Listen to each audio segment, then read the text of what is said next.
The next day, 10 of us was put on a truck, or 2 trucks. We had 2 trucks. And really didn't know where we were going. We had 1 sergeant, and the rest were all either corporals or privates or T5s, tech corporals. Altogether, there were 10 of us. And we got in the trucks, and we drove quite a ways up around the side of the mountains and the valley, and we finally ended up at the base of one of a, looked like a pretty good sized mountain. You couldn't see half of them because a lot of times you had clouds that were down low enough that you could never see the tops. So we got out, and there, I don't know how they arranged it, they had coolies, we call them coolies, Indian native bearers, to help carry the stuff. Each one of us had a big barracks bag and our packs that we had, our own, the stuff we had, and our guns, whoever had guns. And the other guys had carbines, and I had my Tommy gun. So the natives all grabbed these big bags that we had, and they also had some equipment that we needed. They had some food, had digging equipment. We had our shovels ourselves, little shovels. But they had stuff so we could survive probably 4 or 5 days if we had to a place or other. And so then away we went. We had no idea who this native was that was in charge. And he had gotten the instructions from one of the English officers or American officers where we were supposed to go. So where we go through the jungles. And as I said before, you do not know what a jungle is until you're in a jungle. They had little paths, and the natives used to walk with 1 foot ahead of the other. And 90% of them were short people, 5'7", 5'8", 5'6", 5'5" even. And they'd always have these big things under their shoulders with a strap around their forehead, carrying big heavy loads on their backs. And they would be stooped forward. Well, by stooping forward, they were down to about 5 feet, and they would go through the trails, and it was like you were going through a tunnel. No place for a 6-foot guy to go. With their helmet on, you always had it crouched way down low, and the trail was so narrow because they had bare feet. They didn't have any shoes like we did or boots. They walked 1 foot ahead of the other and made like a little trough. It was very difficult just walk in the woods. And as far as the jungle, when I tell you, all you do is step 3 feet. I don't mean 10 feet, 50, 3 feet off of the trail, and you're lost. You don't know where you're at. And everything looks great. The same as palm, bamboo, green, trees, everything green it looked like. So anyway, it took us, I think, 3 days to get to our destination. You don't go right up straight out of a mountain. It's the same thing as in the highways in this country. You go around and make a switchback and go around. And so we went around one mountain, possibly a little bit on the other side of another one, and you would stop and have something to eat. At night you just lay down. Everything was all cold food is all. And we finally, on the, I would say the 3rd day, arrived at my first base and was way up at the top of the mountain. I think we were up there probably pretty close to 5,000 feet up. And the reason for this was because there's so many mountains around there that radar was useless. They had to have people up as high elevation as they could to spot planes and give the location of enemy and mostly for enemy planes, and that's the only way that they could keep track of any enemy planes coming in. So once we finally got to the top, we had a big roll of white sheet and we made, probably, first of all, the natives cleared off a little landing place with the machetes. There was at the very top, and the trees were just more or less around us. They cut down as much as they could, the brush, and we unrolled this huge, big, looked like a white, maybe say 3 foot wide cloth, and then we made an arrow, and that's to show the wind direction. And then we had what they call a handy grindy. It was a generator that with handles on both sides, and you would run it, twist it, and make electricity. And you made enough electricity for the code operator like me. The minute that he wound it fast enough, I would tap out a code. We had a special code. And whatever it was, the code was, and the station that received it knew then that we were at the top of the mountain. And that's all you did. This thing, that's all it was good for. Send that one code. You never received anything because we didn't have receivers. We'd send the code. I'd wait a few minutes and I'd send it out again just to make sure that somebody received it. And within, we'll say, 2-3 hours, whatever it was, the supply airplane came. And from then on, every bit of supply that we had came with the airplane. It was either C-47 or C-46. I can't remember which one. One of the two. They were like sister planes. So they would come and they would drop 50-gallon drums of gasoline with 3 big chutes on it. They would drop a receiver, a big, huge receiver for the radio receiver with 2-3 chutes on them. They would, everything that we needed for the code, a transmitter, generator, a huge, big generator in 2 parts. It would come down with the chutes. And then they would send the supplies. They would send big chunks of rolls of canvas down that would come. They would send kitchen equipment, like they would send pots and pans and Lister bags to keep water so we could have water, and put tablets in there to sterilize the water. Whatever they thought that we needed, cots, regular folding cots, everything that we needed had to come by air. There was no way that they could traverse 3-4 days of jungle and bring us this supply. So then we spent all that day gathering all that equipment. And who knows how much was lost. A lot of times we would lose something that the plane would misjudge, or the wind would catch a chute and take it far, far away. Natives probably got it all right. But anyway, then we got to settle up our camp. And the radio man, with some help, he fixed up the generator. The other radio man puts up the receiver, the transmitter. The natives cut 2 huge, big 60-foot pieces of bamboo that we used to string the wire for getting the reception and sending out signals. And then the natives made us what they call a basha. They would take these big, huge bamboo trees, like I say, 6, 7, 8 inches diameter, and they would figure out how big of a shack that we wanted. We'll say we wanted 20 foot. They would cut a 20 piece open, and the bamboo has rings on them. Every foot, 18 inches, whatever, it has rings. So they would take it, and they would every so often hit the rings with their machete, all the way down the 20-foot section. Then they would take one swipe and make one straight cut all the way down the 20-foot of that and open it up.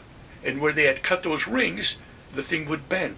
And they would end up with about a 12, 14-inch board, but it was bamboo, and it was still all together. And they would take that, for the basha, they would sink in poles, and maybe say 3 on one side and 3 on the other one, whatever they needed, and they would string poles going across. They never used a nail, a screw, or a hammer. Everything was done with bamboo. They would take little thin strips of bamboo. They knew how long they needed them. And they would put 2 pieces of bamboo together, wrap the bamboo around, twist it, and push it through, and you couldn't move it. It would sway and give, but you couldn't break it loose. An uncanny way that they did that. Once they had the framework done, then they opened up that bamboo, like I said, and they would weave it. They would weave it like that and made a tremendously strong floor. For the sides, they never weaved them. All they did was just put straight, flat pieces. Then at the top, for the radio shack, they strung bamboo, and they got what they call elephant grass. The elephant grass would go 5, 6, 7, 8 feet high. And they would cut that and they make the thatch roof. And that was it. The windows, they had windows, a couple of windows there, door, they had a little door for us, and everything was off the ground, because that kind of a lot of the rain and bug animals and everything. So then the sleeping quarters, they used that canvas that they gave us. We put the canvas on the top. The sides were all bamboo, the floor was all bamboo, everything built up on the stilts. Those natives could build one. You couldn't believe it. Of course, when we got up there with only just a handful of natives, before you knew it, there must have been 50 natives come in there. And we were given, our sergeant was given money to pay the chief. He never paid the workers. The workers, as far as we know, never got unless the chief gave it to him. But he always paid the chiefs of the tribe. He gave them the money. It was called rupees. Rupees. Silver. No paper money. Silver rupees. It took 3 rupees to make a dollar, American dollar, like that. But they were gorgeous looking coins of silver rupees. I'm sorry now that I never saved any. But anyway, they built these things in one day. When I tell you, they had everything up. And then they also had to cut down some trees because they were getting a little too close for the airplanes and for the stuff to come down in, because it comes down at an angle. They just can't drop it straight down. And with the trees there, the dropping place was limited. So I was on the radio, and there was one other radio man, and then there were 2 spotters. 2 of them, of course, we had practiced it. We knew every silhouette of every plane that we had and every enemy plane, because that's all you could tell. You look up at the sky with your powerful glasses we had, and you'd look, say, oh yeah, that's one of ours. Oh yeah, that's one of ours. Oh, what the heck is that one? You know? And then you realize it's an enemy plane. And the minute that you spotted those planes, like I said before, you would give the plane, whatever it was, a single motor, bimotor, the direction, the height, the direction it was going, and follow all the way until you lost them. And at nighttime, there was generally one guy working because activity was slow. Nobody flew flying with any lights on. Nobody ever flew with lights on over there. And you'd be out there and you could hear a plane, so you'd go out there. So instead of having another guy out there, it'd be so quiet, say, go to bed, I'll stay on duty. And that's how we used to work it. And we had the sergeant, Howard Hitchcock, the cook, Dale Cauldron, the medic, Eugene Schultz, our radio operator, Fred Stange, spotter, the Greek, George Krastamatis, a guy by the name of Miller, and who the heck were the other guys now? They seem to slip my mind. Eventually I'll probably know who they were, but all we had was 10 men, including the sergeant, and he was in charge, absolute charge. And things were pretty quiet over there, except everything had to be dropped to us. Everything was dry rationed. You never had any fresh food, nothing. It was all dried, powdered, and they used to drop us 5-gallon drums of butter. Well, the butter naturally was not butter. It was almost like all solid wax. You could not eat it. They had to send it that way there because of the jungles. The heat, the butter would not last. So in order to preserve it, they mixed it with, I think, wax would look like. To us, it was good to start the fires with, especially during the monsoon season. In the monsoons, it would rain almost every day for 3 months. You never had a dry piece of clothing unless you put it on first. And then the minute that you put it on, within an hour, if you happened to go outside, you were gone. You were drenched. And no matter what, where you'd go around the jungle, around your area, do anything, the leeches would get you. The leeches. When we were on the trail, going to our camp, up to the top of the hill, this place we called Shimbuyang, we used to walk single file, and the lead man would have nobody that he would protect, but he was protected in the back by the guy behind him.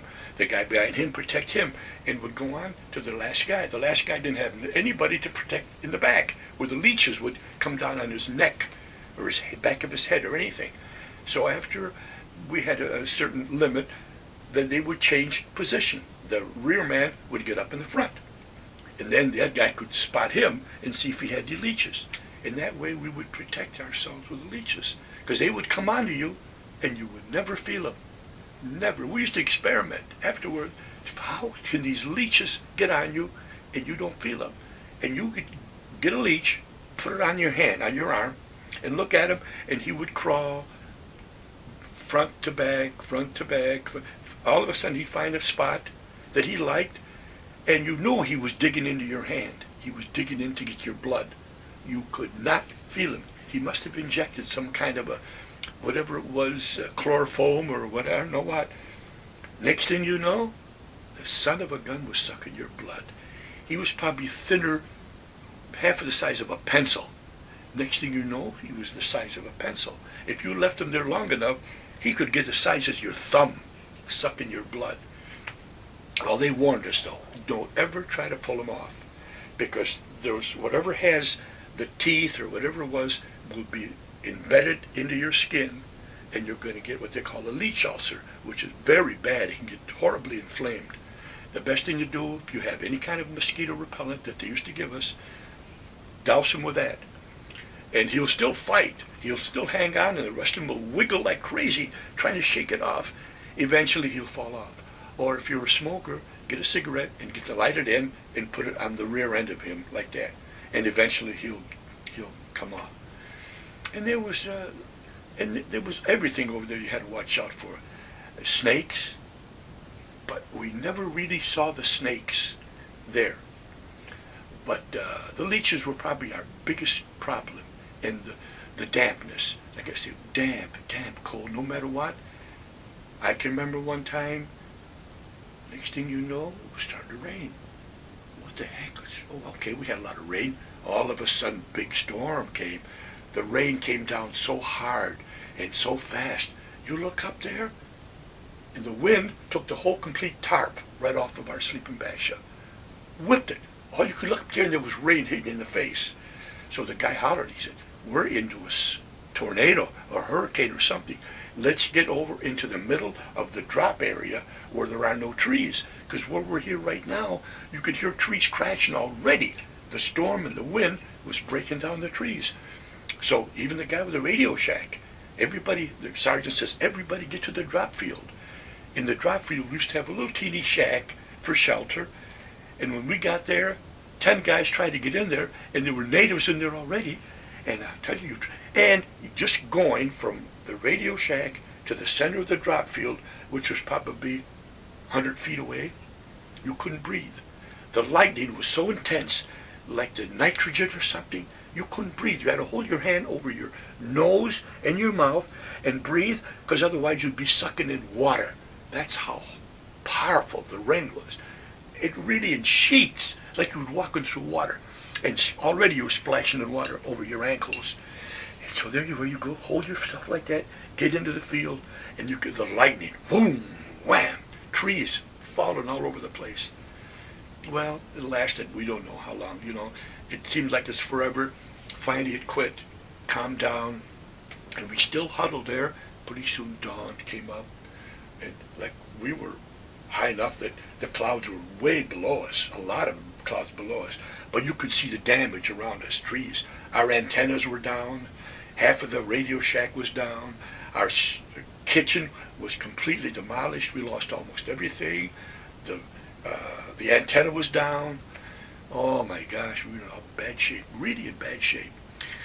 So the first thing we had to do, though, was try to repair the radio, get the radio working, because we were helpless there, we had nothing to do.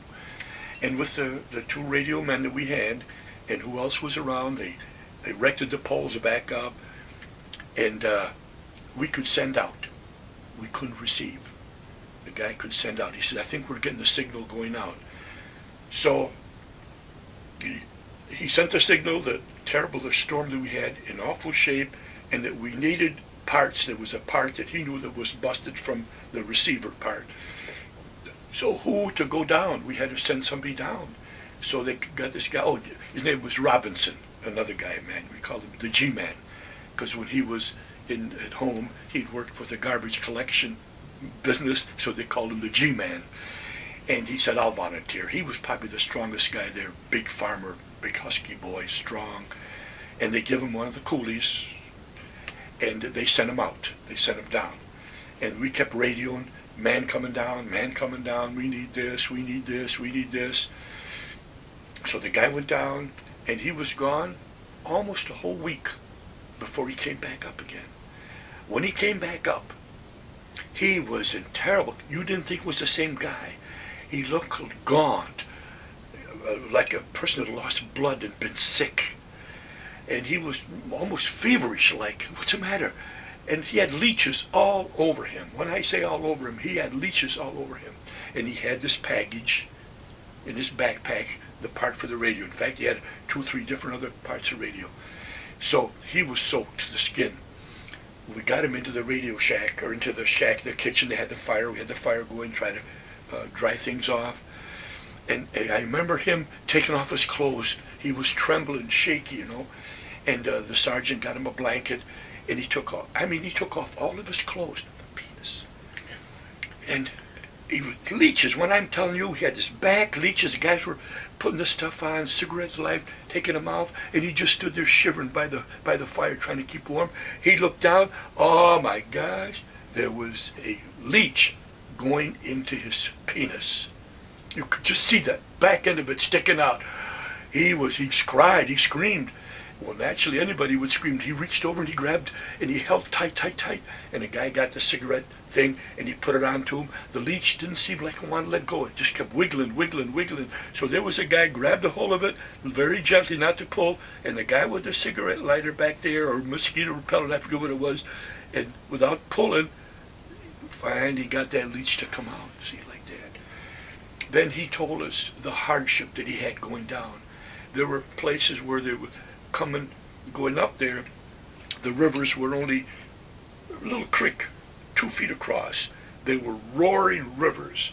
He had to make so many detours, go over huge logs. And he says, Vincent, when I'm telling you logs, we had logs that were 6, 7, 8 feet diameter, blown right down, roots ripped right off.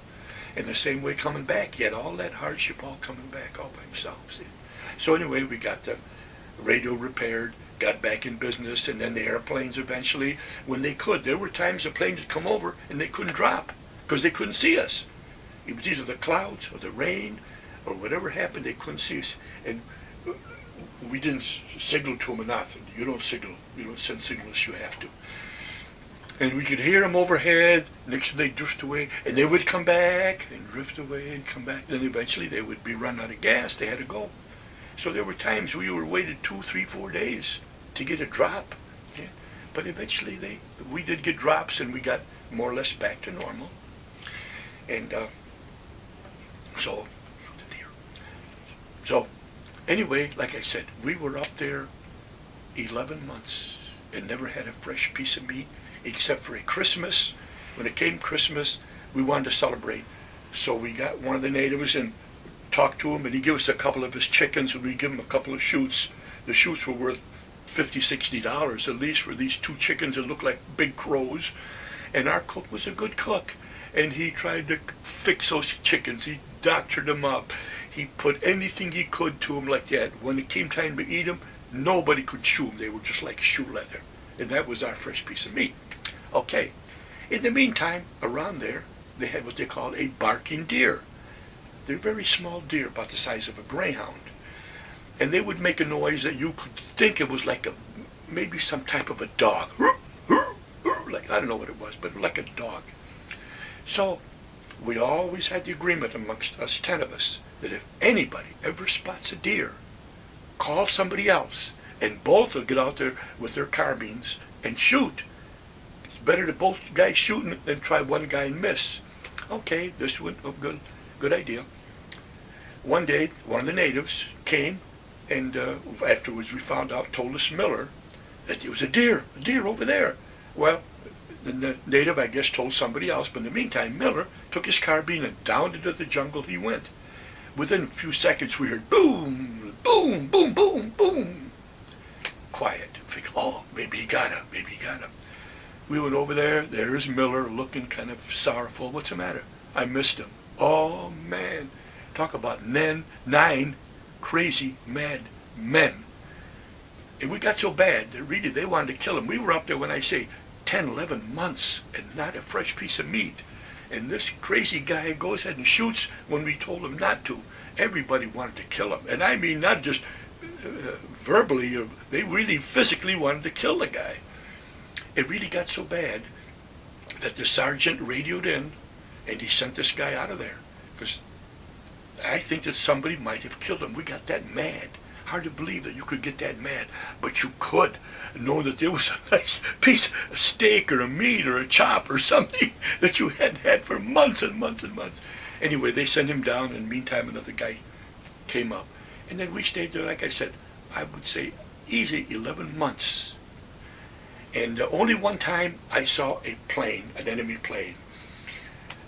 And I was outside. Another guy was on the radio, and I was outside, and I could hear this plane. Where the heck is it coming from? Got my glasses, look, I just quite see him. Of course, there's mountains over there, mountains over there. Next thing I knew, I spotted him coming. And I'd be a son cutting wood right overhead, right over us. And all I can remember the big orange insignias on the plane. And he took off, and I don't think he ever saw us, because we were pretty well covered up. Our thatch roof, everything looked like all bamboo. That was the idea. Don't put anything that says we're Americans, you know. And but they told us before, you do not shoot at anybody, because it's just useless to try to shoot a plane, and then you'd be a real sitting duck. They could come down you and annihilate you, really. So we didn't. So we finished our duty there, and then somebody came and relieved us, and then we took off again. And then I went back to the base camp, and they have a rest and relaxation period there. And then we got ready to go to another camp. This first camp that we were here, I can still remember the initials. It was FG38. Did-da-da-did, da-da-did, did-da-da-da-da, da-da-da-did, FG38. After we had our period of rest and relaxation, they loaded the same 10 men that we had before onto the trucks, and we headed east towards what we thought was Burma, to another camp. And there we just wait there, settle down, wait for instructions. And that's where we first saw Gurkha troops. We had heard about the Gurkhas, but we had never seen them before. And most of them were pretty short people, 5'6", 5'7", 5'5", very short, darkish complected, more or less like our American Indians, or like you would say Indian is. And they carried a strange-looking knife, kind of a half-circle knife. Well, naturally curious, we had never seen that kind of a knife before. So the first thing, we spotted one of these Gurkha soldiers and made the motion, because we couldn't speak his language, he couldn't speak ours, made the motion that pointed to his knife that we wanted to look. Our eyes pointed to our eyes, look at the knife. He kept shaking his head. No. Yeah, we want to see the knife. Kept making motions again, trying to get cigarettes, to give him cigarettes. And the guy kept shaking his head. No. I figured, what the heck's the matter with this guy? You know, all we want to do is see his knife. Next thing you know, he pulls out the knife, and across his forearm, very gently, he draws it across there, and a little bit of blood. He drew some blood. We looked around each other. This guy's nuts. What's the matter with him? In the meantime, an English officer happened to be nearby and saw what was going on. He come over, and he was really mad. What's the matter with you damn dumb Yankees? Don't you know that the Gurkha troop soldier cannot draw his knife unless he draws blood? No, we didn't know that. What with you dumb Yankees, you know? Well, we apologized. We were sorry. We give the natives some cigarettes and I don't know what else. And then from then on, we realized that, boy, when those guys draw that knife, they mean business, no monkeying around. So anyway, back at that camp, waiting for further instructions, we heard about an airfield called Missional, someplace in Burma. It was a very famous place that you had to have it to control that part of the country. Well, the Japanese had it. Well, the Americans eventually took it over. So everything seemed to be all quiet over there at the Missional area until afterwards we found out what happened. The Japanese have a bomber that looks just like our C-46, C-47. They call it the Betty, but looks identical like ours. Well, naturally, unless they give a certain signal with lights, nobody puts lights on in the landing strip in Missional. Well, here's this plane coming in, flicked a couple lights. Maybe they weren't the right lights, but the guy figures, well, it looks like one of our C-46, C-47s coming in. In fact, it was the Japanese bomber. And they come in and bombed the shit out of the whole runway, everything there, and bombed it. Well, the Japanese took it over again.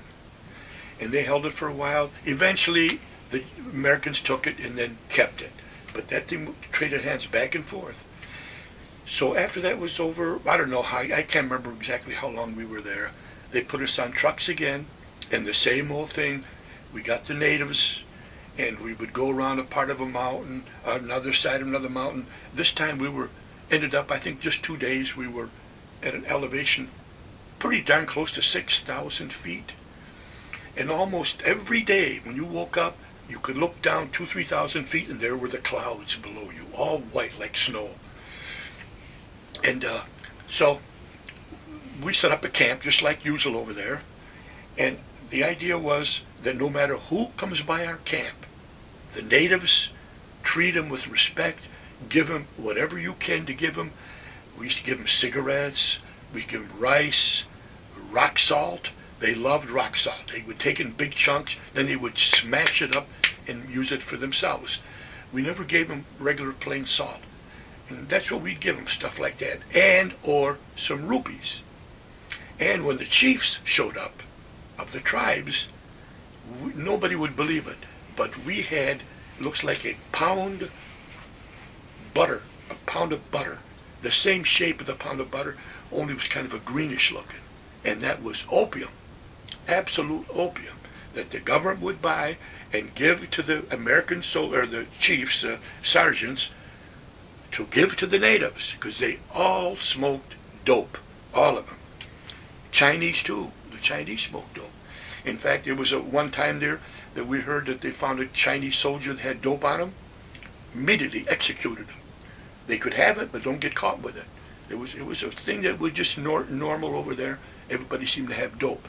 So it was nothing for our sergeant to cut off a piece of that butter, shall we say, and give to the chief, plus the cigarettes, the tea, rice, and some silver rupees. Rupees were good even in Burma, no matter where. The silver was silver. They loved the silver parts. So things were pretty well quiet in that part of the country. We didn't seem to get too many planes, just a normal, few enemy, a few friendly, few enemy, nothing big like we had in Shimbuyang. So one day, look down the trail, here comes a bunch of natives, about 10 or 12, ugly looking beast. Oh my gosh. Well, the sergeant come over, and they had one of our natives over there, and I forget how they communicated that these were friendly natives, and they had, I've never seen ugly looking, with tattoos all over them, reddish marks, bones out of their nose, their hair matted, they had bones in the back of their necks, and their weapon was like a meat cleaver, and it was in a little basket behind their neck with a handle sticking up. And come to find out, they did that way to protect him so nobody can sneak up on him from behind and chop him behind the head. They had to get him from the front. They were an ugly looking bunch of people. And also we noticed they had this belt, a pretty thick belt, that most of them you couldn't even see, only in the back, where the belt went underneath their waist, their stomach. Well, through the interpreter, we found out that these natives, their tribe, that once the boy becomes a man or a soldier, whatever it is, he reaches that age, he is given a belt made out of either elephant or rhino hide, and the belt is put on him, and that's it. And from there on, that belt stays with him. He can grow to 200 pounds. Well, he better have a lot of belly to go over the belt, because that's the belt that's going to stay there. And these were supposed to be the real head hunters, these guys coming through here. And they looked as if they could be. They all chewed that betel nut. And you look at their teeth, and they did have their teeth cut, shaved, cut down like almost triangles in their teeth. But everybody loved that betel juice. They would chew it, and their mouth was all red. But we didn't have any problems with them. They took whatever we gave them, and they silently crept away. And you were so happy to have them as friends, because you would never have a chance against them. Never. Even the natives that were around our place that were friendly, they had blowguns and had crossbows. And then actually their swords, they had swords. Every one of them had a sword. And small knives too, but swords. But their main weapon, and I don't remember too many regular bows that we had like in the United States, our long bows. It was the crossbow. And it was a deadly, deadly weapon. one of the natives showed us how this crossbow works. First of all, it's all made out of, I don't know what kind of wood they used, and they used some kind of an animal hide to make the string, and they had a way to cock the thing up. The arrow was made out of bamboo, and they would take the tip and sharpen it and put it in the fire and darken it and harden it, make it really hard. And then for the feather, and they never used a feather, they would get another thin sliver of bamboo, a thin sliver, you could almost see through it, and they would notch the back and get some pine or pitch from one of the trees and put that little thing in there and hold it in there, and it was just like a little feather. And then they would take the arrow, and about an inch behind the arrow they would notch it a little bit with their knife. We didn't understand what that was for. They couldn't explain to us. So the native aimed at a tree with a crossbow and fired. The thing hit into the tree. When it got to that notch, it broke. It splintered off. It didn't break off because bamboo has a million little slivers like on it. It just hung down. The reason for that is when they shoot a native or another enemy, they can't pull that out. It goes in there and it stays in there, and eventually it's going to fester and the guy will die. But that was it. And the blowgun the same way. They had those blowguns and deadly little things, but they were so good. They even had little rock bows.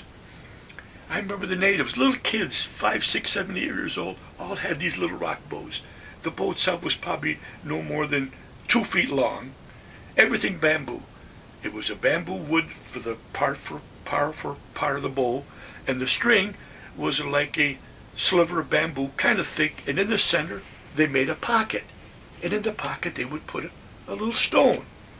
And it was amazing how the little natives, 5, 6, 7, 8, 9 years old, would get that bow and look up in the tree, see a bird, and knock that bird right out of that tree, just like nothing to it.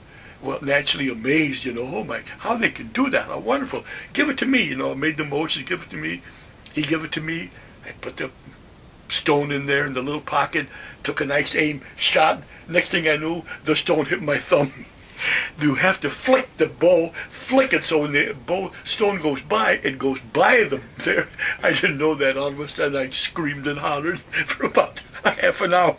My thumb turned all black and blue. But the kids were laughing. They really had a good time, like I was a carnival showman or something. But it was amazing how those little kids were. And they were all friendly. And we would give a job to a couple of the little boys, 9, 10 years old, to help us gather firewood and build a fire for our cook and try to clean up around the camp. And we'd give them a few little trinkets and stuff like that, see. But even there, all we ever had was mountain rations, dry rations, never anything fresh, even in that place. And there we stayed, I would say, probably 3, 4 months is all that we stayed there. And that's where I got malaria. I didn't know I had it until we went back down to the rest camp. And we were all supposed to go on another rest and relaxation. They were going to take us into Calcutta and then have 2 weeks over there. Anything you want to do, they have a special camp built for you where it's open 24 hours a day. You could get up in the morning at 5 o'clock and you could have breakfast till 11. Lunch, you could have lunch from 11 to 3 or 4. You could have supper from 4 to 7 to 8, and there was always time for snacks. Just rest, relaxation. Go get drunk, go dancing, go raising heck, do whatever you wanted. That was your rest and relaxation. So there it was. I was watching a movie, an outdoor movie, with some guys, and I was feeling cold, a little shivery. Well, the temperature was about 90 degrees out there, but I still kept kind of shivery. And behind me happened to be one of the medics. He says, "Hey, Vince, what's the matter?" I said, "I don't know. Is it cold out here tonight?" No, it's warm."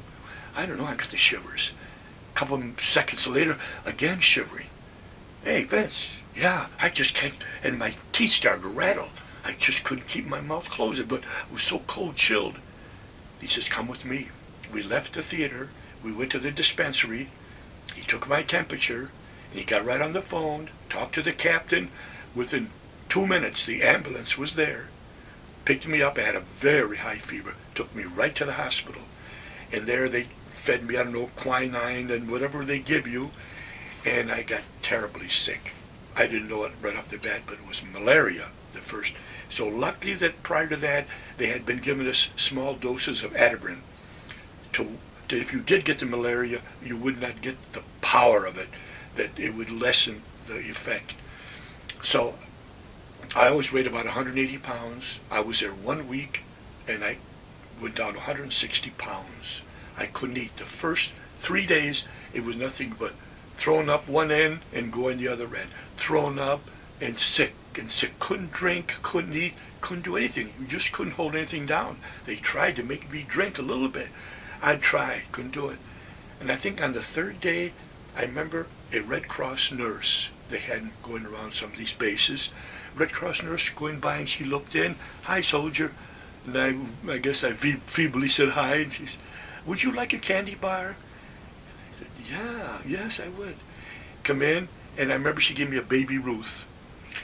And it was the first piece of food I had. Looked at it, it smells so good, Little by little, I kept eating, biting a little by little, and that was the first food that I can remember holding down for that whole period that I was there. After the fourth day, I started to eat a little bit.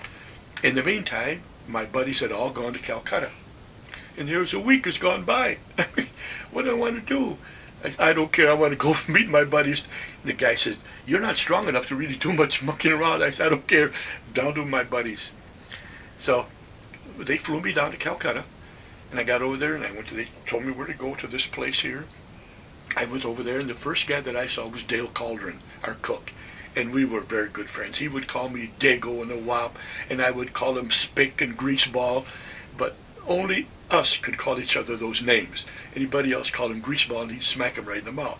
But we really had a good feeling with each other. And he'd say, "Come on, you Dago bum." He says, I got some girls all lined up for you down here." I said, "I could hardly move." I was so damn weak, He was bound, determined, no matter. He was the kind of a guy that 2, 3, 4 o'clock in the morning, wake up. I wonder if they're open yet tonight. Wanted to go out drinking carouse. But he was that kind of a guy. He could go all day long, And he said, "Don't get the young girls because they don't know what they're doing. Get the mother. Get the mama." "Oh, they're the best. You can't believe it, how nice they are. They treat you so good because you're young and they're old, and they give you everything you want." He said, "Don't cry for the little ones." He said, so anyway, I couldn't partake of too much of that stuff. I was so darn weak. I think I spent most of my time just walking around, eating and a couple of little drinks, and the week went by. And next thing you know, we had to go back to the camp again and wait for the next bit of orders.